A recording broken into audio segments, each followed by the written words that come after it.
دسته‌ی مهمان به هجوم گذشت و اینجا کمی قاعده بازی ویران گردید و سلامان تیتی تحت رقم دهم هنرنمایی میکند و اینجا یکی از بازیگران نعیم الماسوف افتید و این داور اشاره میکند که همه از روی قاعده باید در سبقت امروزه جریان گیرد و سرداور ماشینسوف دیمیتری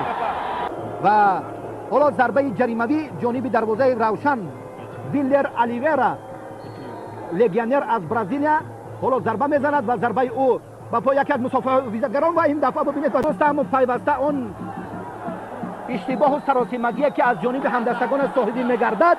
زود اصلاح میکند حسن رستم و توپ رو به نیمه راست حکمت الله رسولوف و خیلی ضربه قوی دیوید ماوتو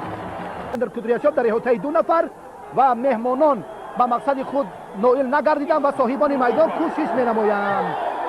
و آزادانه هجوم جوابی و ببینید که در حقیقت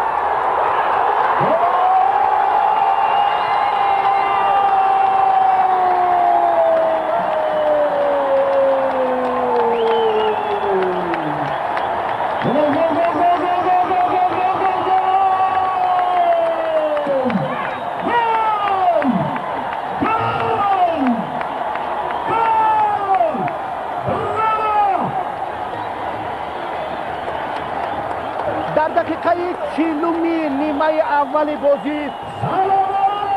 سلامان تیتی حسابی بازی رو کشد برای ببینید که سردین در احاطه یکی از محافظه‌گران ضربه میزند توپ رو الیسر تویتیوف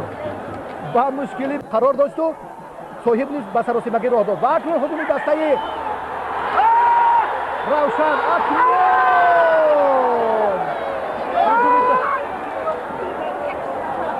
استعدادی فوق‌العاده دیوید ماوتو را قید کردن ضرور است.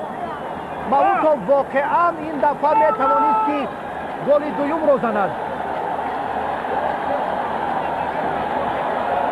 و موج صنعی در میدان پیدا شد. این موفقیت و کامیابی های پیوسته در مرحله دوم نیز به دست آید.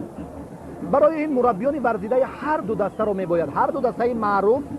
و مشهور و شناخته کشور استقلال و روشن رو که در بازی امروزه خیلی خوب هنرنمایی دارند و دورهای حساسی مرحله دوم هر دو دسته رو در پیش است